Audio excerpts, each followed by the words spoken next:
your story, the catalyst for you moving to America, even, or being in North America, was that you were about to be sold as a child bride. Mm-hmm. Hello, everyone. Welcome to Politically Challenged. I would like to take a minute to introduce our guest today.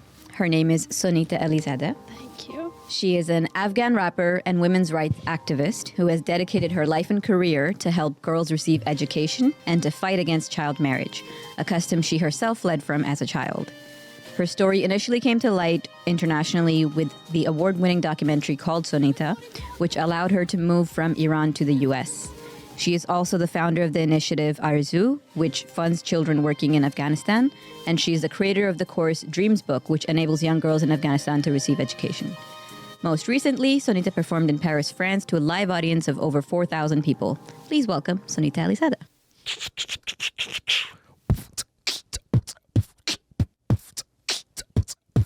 مردم گله دورن راست جب که چرتونی تو نمی کنی تو رب مکه 10 سال براتون زدم فک اما نکردین گپ به دل مدر اگر از گل و بلبل در هر طرف میخواندم میشدین کمی خوش ترک از شهرت نمیماندم دور ترک اگه جای دل Go, Sonita.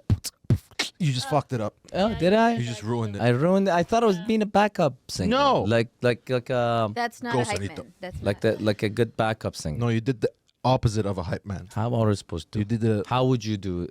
How would you Did a hype suggest man. a shit did it? It's okay, it's okay. The moment's passed. We're done now. I really ruined it, huh? Yeah. We had momentum. Now we don't know what I'm to do. sorry. Okay, can we eat? Art. Yeah, thanks very much. Thank for you. this. I like her. Yeah. Ezra.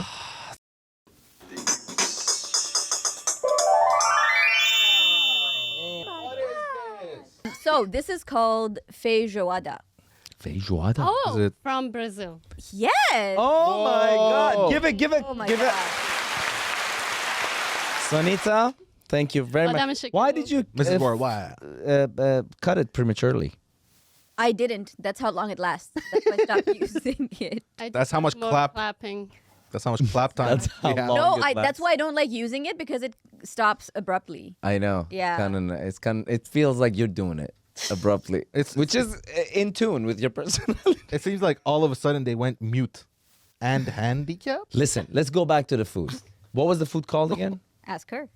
Feijoada. Exactly. Feijoada. Feijoada? We're all so so, impressed yeah. because you are like our first guest Oh my who's God. actually known what we got. Okay. Yeah. So You're incredible. finally, we have a Already off to a cultured good person start. on our show. I know. Feijoada, or feijoada à brasileira, is a dish that contains a stew of black beans with various types of meat, generally pork or beef. In this case, this is beef. On the side, it is served with farofa, white rice, sautéed collard greens, sliced oranges, among other sides. This is a typical dish in Brazil, and generally, feijoada is a common name given to dishes that come from Portuguese-speaking countries. Hope you enjoy. How would you rate the food? I would rate it a 1 to 10. 5. Why? Really? Why? Describe how you felt when you ate it. It's And not why? very special.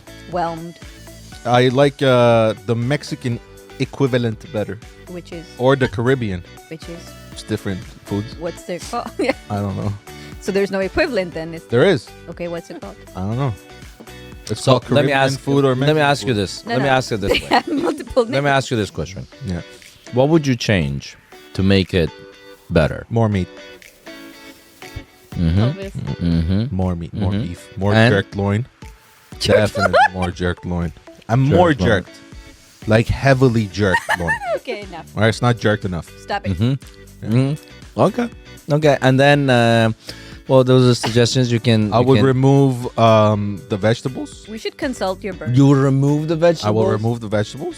It's a big part of it. It was. I tasty. would keep the rice and get rid of whatever that couscous, kunte, Yeah. count. I don't think that's Font? how it's Kun? pronounced. Did you say kun? It's collard. Color. No, not collard greens. Then what? I know The collard powdery greens, thing. son. I'm from Texas. The powder or the That Oh, coon somewhere. Got my attention. I'm sure it did. I don't know. Doesn't matter. Are you gonna eat it again? Manioc flour. I don't fucking know, bro. Crumbly topping. Oh, it's farofa. Farofa. Oh, farofa. Where is It's coon from in Farofa? You know what's funny? There's 'Cause not even a C in it. that or means- K. That means something very different for you guys, right? Kuni in Hindi means bloody, Oh wow. which is somehow worse. Yeah, I mean That's a terrible violent I know. cooney would be I can't- bloody. We can't do anything with that. You Yeah. can't say that. Yeah, so this is toasted cassava. Cassava. That's the Bloody Toast and- bastard. Cooney bastard.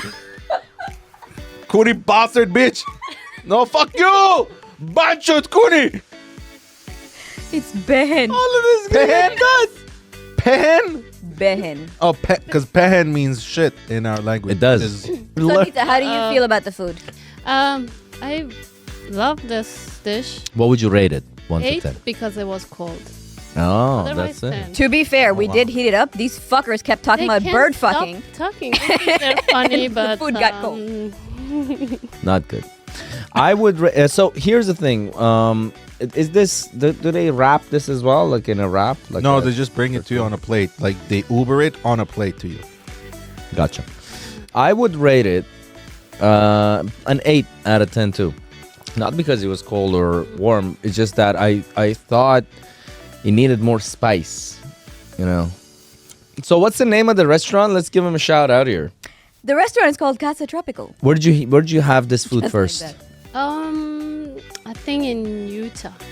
Oh, wow. Utah. Maybe in Whoa. Utah? Yeah. My roommate was from Brazil in high school, so she used to make. I Brazilian don't know food. if that's what she made. I can't remember. But anyways, Wow. yeah. Brazilian food in Utah. That's fascinating.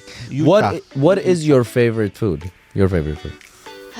Orma sabzi. Oh wow, it's a Persian And- delicacy. And Herati food, kichiri, gushtaland. Do you know what that is? No I idea. know what khichdi is because we have a version of Not that too. that kichiri. We probably learned it from you, is what I'm How do you make kichiri? What is How it do made you of? make it?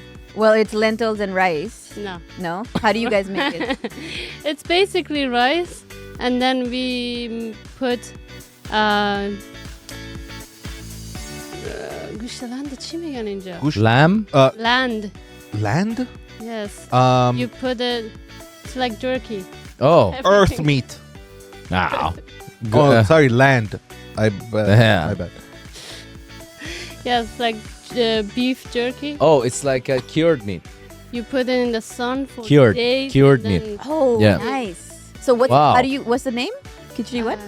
Kichiri gushtaland. Wow. So Gushtaland. and it's pure You should have protein. it Do they next have time. it with rice or no? You just have it with. It comes with rice and meat. That was the first thing she That's But that's- let's see. first Okay. ingredient. So you've lived in all kinds of places, but what's your favorite North American dish? I haven't really tried. How do you feel about poutine? Mm. See? What? Have you ever Oh. tried poutine? I It's thought you. Our national yeah. dish. Not the president. Straight up going into actual like politics. How do you feel about The name of the show. I haven't had poutine. So, You haven't had poutine? poutine is the Canadian national dish.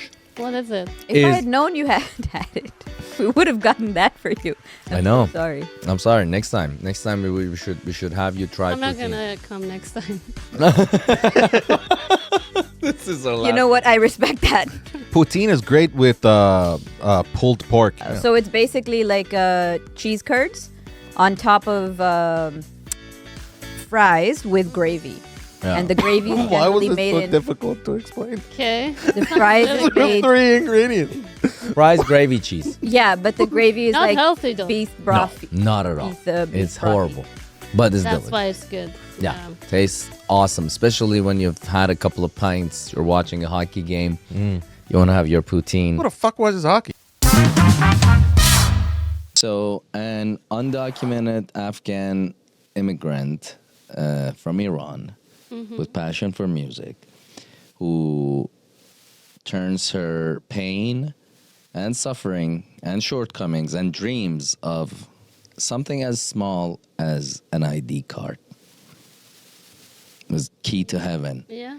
becomes how? Where did it begin for you? Let's talk about you. Where did it begin? Where does your story begin?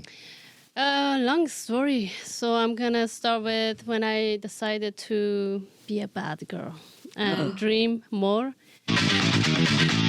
Oh, I love that. That was so good. That was so video gamey.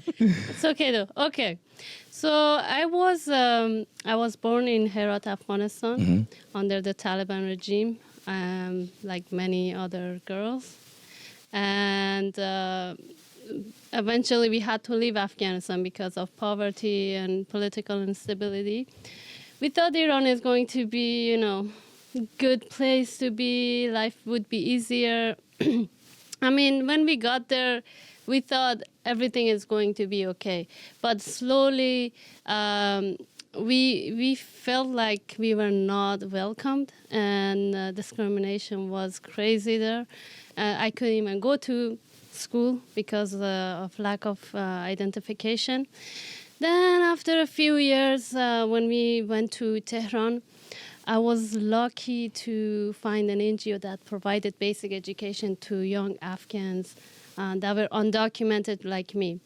It was there that I learned about myself, first of all, about dreaming, about music. So we had one course called Qanun Jazb or Dreams Book course. And Which is in English is called the law of attraction, I think, Yeah. if I'm not mistaken. right, Kanune what? Qanun Jazb, the law of attraction.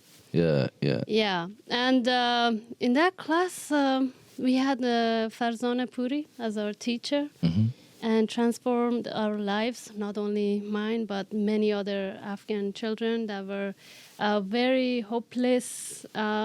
Basically showed us that there is more possibilities for us. And one day she came with magazines, newspapers, and asked us to come and find your dream. I was like, this lady is crazy. What is she talking about? Because back then we were not really focused on like finding dreams. It was more so about survival. Yeah, like being there, killing time, and not being at home to listen to our brothers fighting, shouting at us. And we just wanted to be there and hang out with friends. So we were laughing and we stood in a line to find our dreams. So I knew for maybe all of us Afghan kids, having an ID was our first dream. And one of my friends, she also wanted to find an ID in the magazine or the newspaper, but we couldn't find it because some of us, we don't know what does what do you call it, Shanasnama ID birth certificate would yeah. look like. Wow. So we just wanted to find it, we couldn't, then we would draw the identification in our dreams book. So that was, I don't know how to tell you, a transforming moment for me and for many other girls who couldn't dream. Let's just say, like, Iran is not a very welcoming country for Afghans. Never been. I was born and raised in Mashhad. Mashhad is by the border, right? Yeah, this so is we where we have, went first time. Yeah. We have lots of Afghan migrants. Afghans there, yeah. And we had a lot of Afghan friends. And a lot of folks, a lot of Iranians don't treat Afghans properly at all. And so I just wanted to like make that note for the audience that when you went to Iran, it wasn't a comfortable situation with anyone outside of that school. I just wanted to understand because you did experience like terrible things, like, Yeah. Then you can really relate to this issue personally because I feel like I mean, you do too. Yeah. Of course, I'm Iranian. I moved here, and when I was very young as an immigrant, and the story took a long time and to be able to get my naturalized citizenship and whatnot. So, and that's why like it's very interesting for me. For you as someone, you're migrant, because right now you're here in Canada, you're sitting with us, but your place of residence is in the United States, right? You're on your way to become an American. You're a green card. I don't know if I should be happy or not, but yeah. Oh, yeah, you feel mixed about it. Why? Why is that? I I never actually wanted to apply to anything like a green card or citizenship because my plan in 2015 was to be in the U.S., finish high school, finish college, and then return to Afghanistan. That was my goal. That's why I never applied for anything until the fall of Afghanistan. And I feel like I always wanted and want to be in Afghanistan. So that's why I'm like, I belong there. So I don't know, for me, I also feel like I have several other countries because of immigration. You're always like in a circle. You don't really know which one is your ultimate home. So I'm like, I have a route everywhere. Yeah, and for people that don't know, they think that it might just be because here we have immigrants too. As you said, I came here as an immigrant, and you've come to America as an immigrant, and you've seen Canada numerous times. It's very different being an immigrant and a refugee in a first world country rather than you just going from one to a slightly perhaps better one with vague hopes and dreams. Speaking of dreams, Dream Books, right? Dreams Book. Dreams Book is another initiative. Right. And can you tell why I made that initiative? Yeah, because of the NGO that started the whole thing, taught you how to dream. Yes. And so because of that, after the fall of Afghanistan, I couldn't stand receiving so many depressing messages, especially from my friends, saying that... This is 2021, when Biden administration pulled out of Afghanistan and Taliban took back over. So still it's very devastating for women and girls in Afghanistan not being able to work, not being able to go to parks, not being able to have access to education. So my friends, they're basically prisoners at their home, in their home country.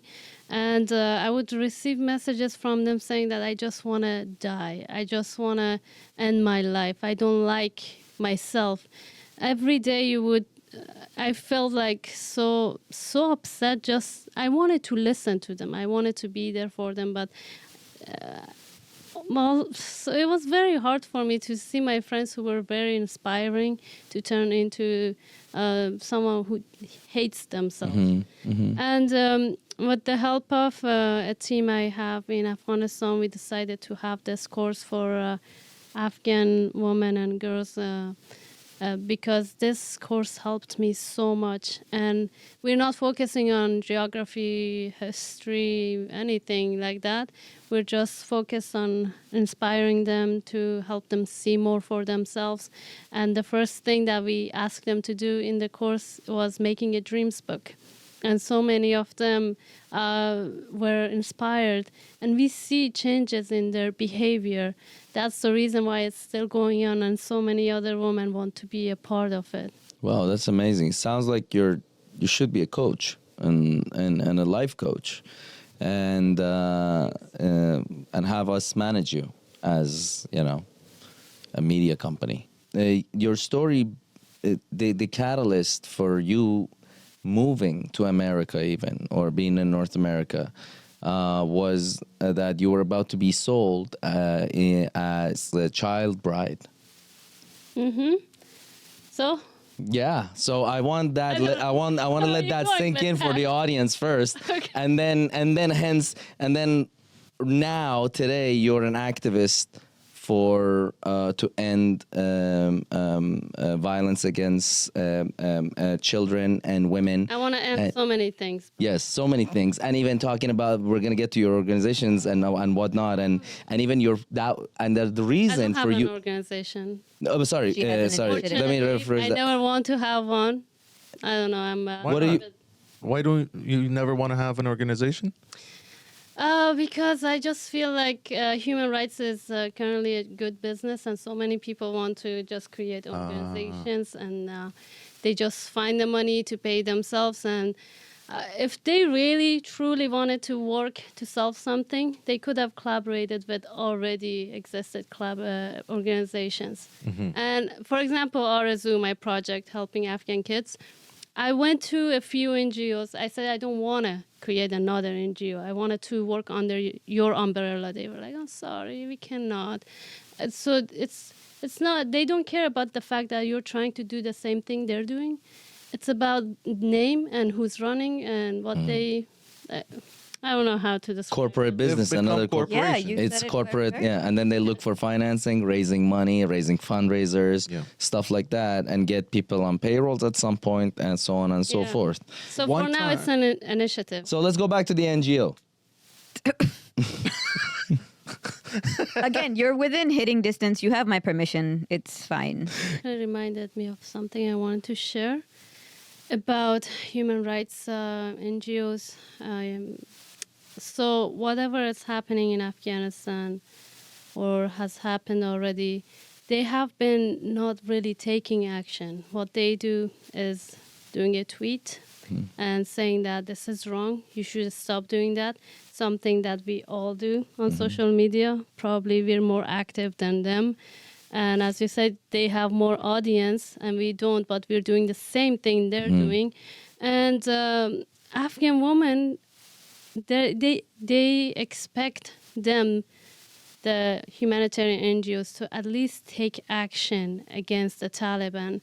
And one thing that really makes me mad and upset is the lack of support of Afghan men, support of Afghan women. Afghan men don't talk a lot about Afghan women and their rights being abused, and this makes it easier for the Taliban to take away all the rights for women. Silent majority. Exactly, because it shows that if they want or not, it shows that men are all for it to put women and lock them and not giving them the freedom that they had. How has been your personal experience, like in terms of what do you think more, like are you saying more Afghan men are complicit or no, they're more of them are silent but they're against it? I think they are against it, but I don't know why. Are they also afraid? Obviously very afraid. That's the thing, like they think they should sit down and wait for the US to come back another time and help them.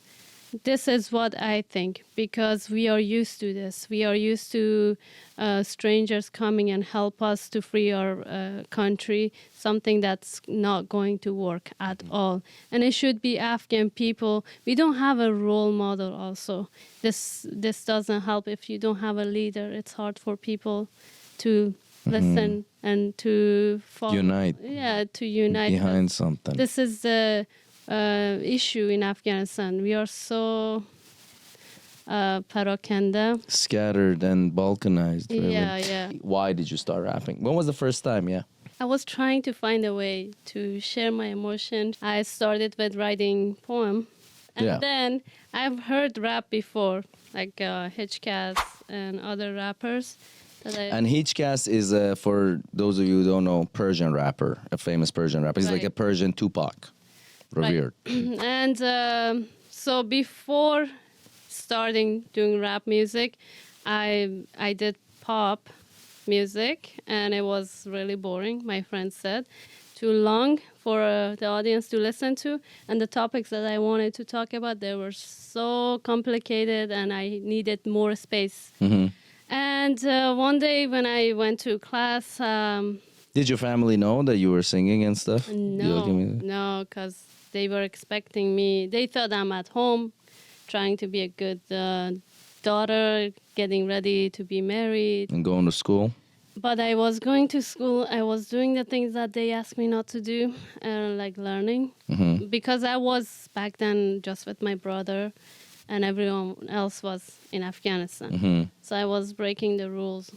So did your family didn't want you to go to school?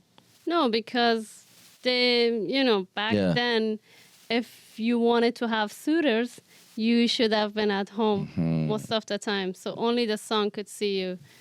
And I wasn't like that. You weren't a good girl. I wasn't. So, and then you started listening to Hitchcast and. And And yeah, and doing pop music. and one day when I like usually I would see my friends with crying with bruises on their faces, but one day I saw my very close friend crying, and she was in so much pain and her face was beaten up. And the reason I knew it was because of fighting forced marriage. And then after that, because I knew she was gone forever, I was so devastated. So I made my way to the gym where I used to work, and in return, I would get free karate lessons. Oh, And then I put the music, and accidentally I heard Eminem. And back then, I didn't know his name. I didn't know what he was saying, but I was so angry. I just wanted to scream. I was mad at my friends for giving up, for not trying harder, even though they did try harder because of their face. It was داغون شده بود. And then I was mad at the society. I was mad at my family, and I was kind of nervous that I knew next was me. So I thought rap was a tool for me when I started, because it felt so right for me, because it was giving me so much time to speak about things I wanted to. So I wrote my first rap song about child labor. And then through that song, I met Rukhsara. So Rukhsara heard the song, then we got to meet. and Rukhsara is the documentary filmmaker. Right. At that point, had she made a lot of big films or anything?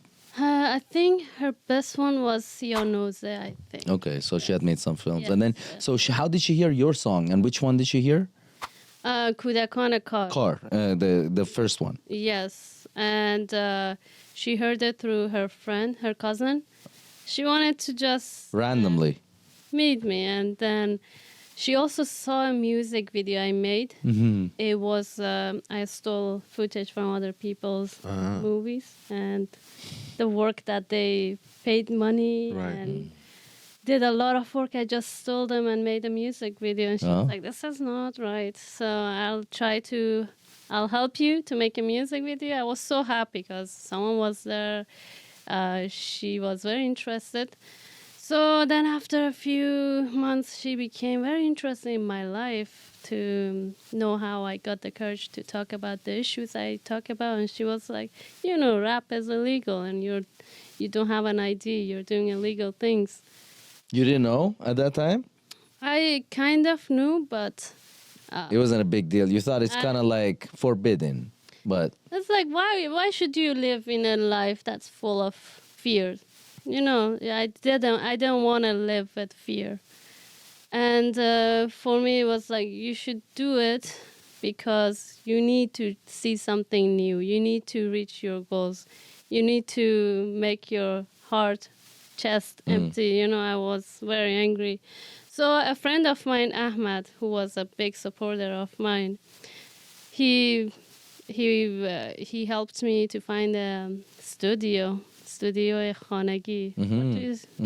homemade studio. home studio. Home studio, yeah. So with the curtain, the egg curtain, Oh yeah, like the eggshells, egg cartons. egg the cartons, yeah. sock on the thing. Oh yeah, and like stockings over a mic as Like a filter. filter, Yeah, yeah, yeah. like a So dead this cat. is where I started, and I'm still making rap songs. Wow.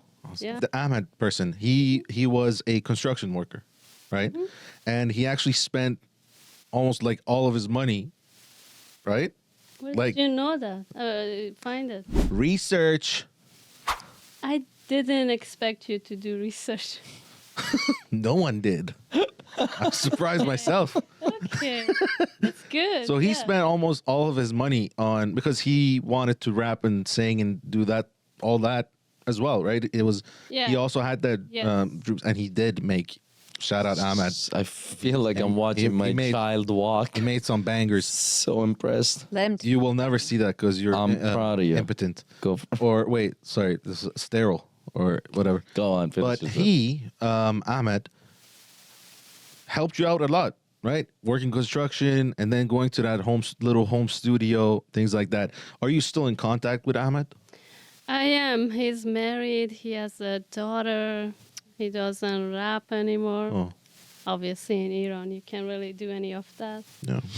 Well, you know, you're you said that you may not have been the first Afghan female rapper, but you're most certainly one of the more famous ones that has been able to, you know, continue to work and grow. You have been growing and getting bigger and filling up big rooms, and you just had a performance in France, as Divya mentioned in the intro, 4,000 seater, right? And with, obviously, it was a co-performance with other artists, and for better initiatives, I'm sure, as well, humanitarian causes. And that's, I haven't heard a single song of yours or anything artistically that you have done that is not doesn't have a human rights message to it. And by I don't mean to water down the word human rights. I know we talked about it. Yeah. That it's really actual issues you want to care about. And for you right now is women issues, Afghan women issues more particularly. I want you to talk about Khane Mehr a little bit, and Miss Puri, and the fact and how what she essentially meant to you, and what did she do that you think made the difference, fundamental difference in your life that changed the whole course of your... I mean, not just for me, but for so many other Afghan kids, she really invested. And she was Iranian woman, right? Yes. And sometimes when I see Iranian people mistreating Afghans, I just think about Miss Puri and remembering that there are good and bad people. So I didn't think everyone is bad or everyone is good. So when my family didn't believe in me or didn't give me any support, she was there to listen to me, to help me feel better. She was there for me at the worst time of my life, and like Rokhsar as well. So. And how old are you at that point? You were a minor. I was 15 or 16. 15 or 16. One thing that is interesting, that still you can find good-hearted humanitarians, even in cultures that have similar evils. And by that, I mean, you see many even Iranian families in suburban, like in more smaller cities or like rural areas, right? Or even like, more like economically Less developed areas. It's completely legalized, right? And even encouraged by the government as essentially a propaganda behind growing family values, right? And growing population, where they encourage child marriages, which is a euphemism for child trafficking, essentially, you know? And what they try to do is what I've realized is that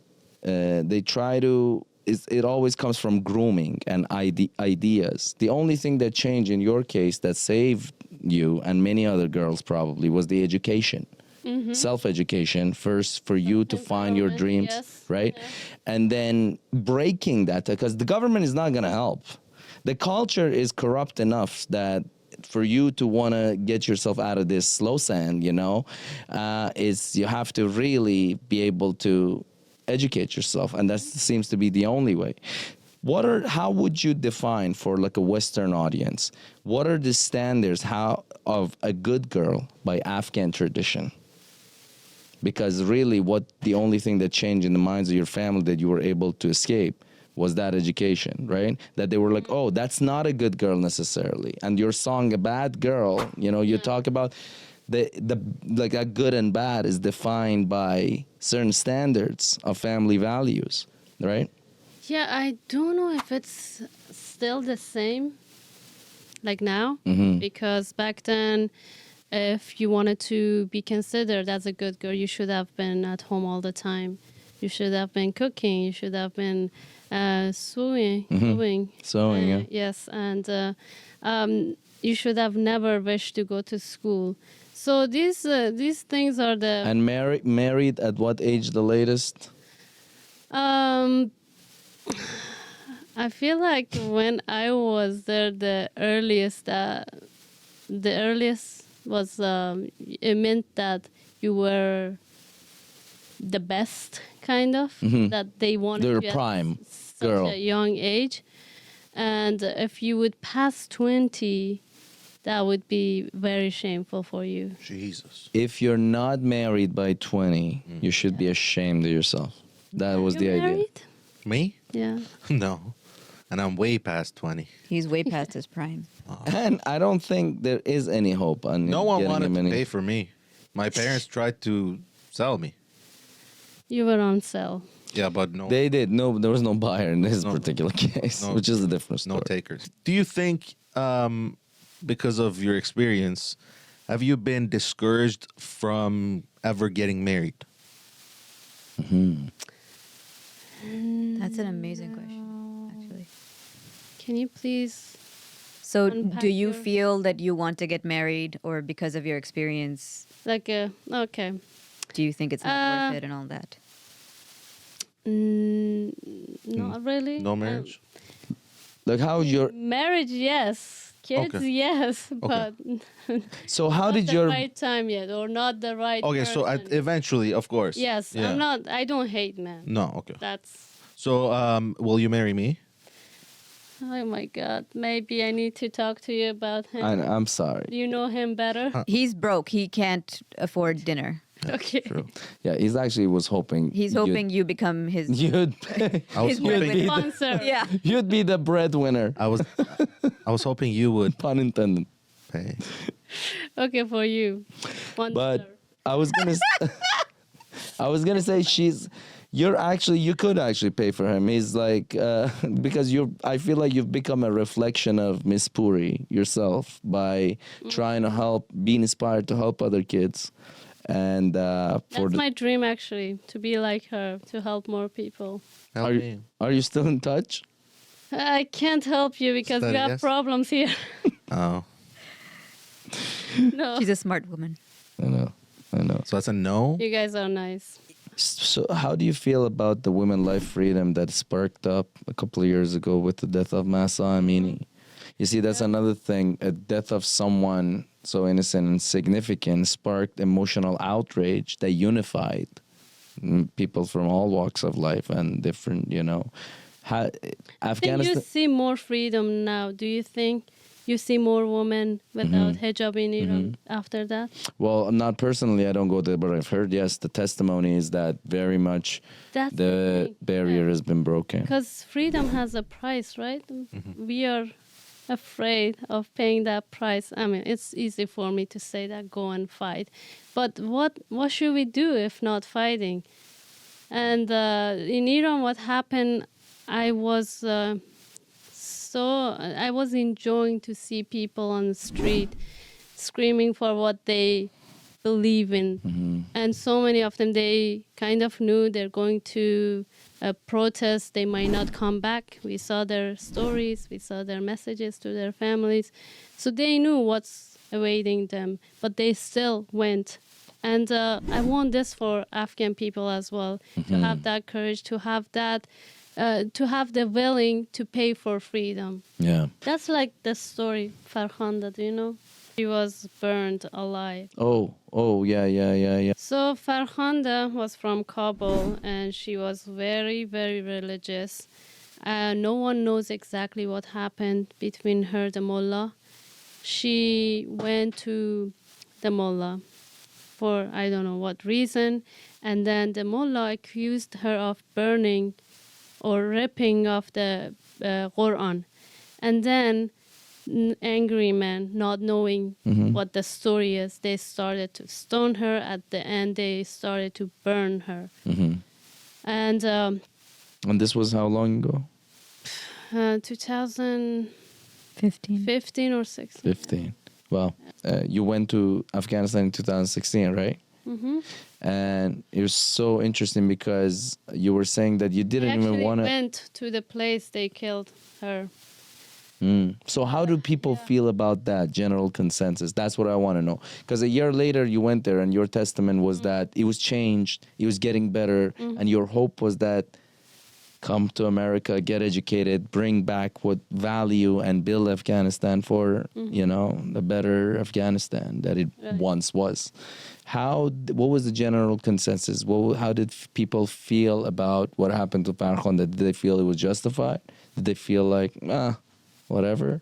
Or What I saw, it was horrifying because people were filming what was happening and they wouldn't even try to help her as she was reaching for help, and everyone would just beat her. And we saw women walking by, we saw kids walking by, and it seemed very normal for them. But after that, they started to talk more about Farkhonda because I guess because of learning more about their rights. And when I went back to Afghanistan in 2016, everything seemed so different from 2015. And I saw more women walking with no hijab. I mean, with scarf, but not long hijab. And we didn't hear gunshot as I did when I was in Kabul 2015. And girls would go to school, kids would go to school. So it was very, very peaceful for me. And I was planning to go back to the US and get my education, come back, do something for my country, because it seemed to me everything is good. It's going to towards development.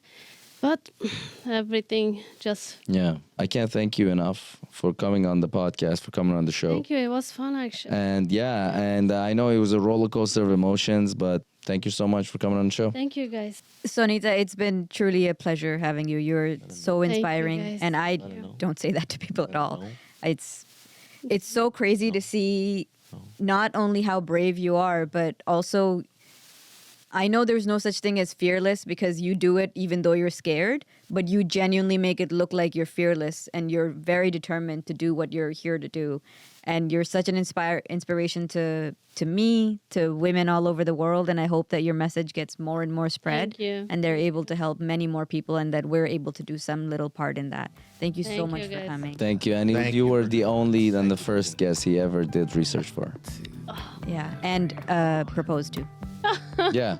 That's And got just rejected. Probably why you... Yeah, No, he he's got rejected before. Yeah, he got This was rejected the first time he before. proposed on Yeah, he proposed. But yeah, it was the first time he got rejected on the pod. Yeah. Awesome. I'm out. Thank you for the service. My great All right. decline.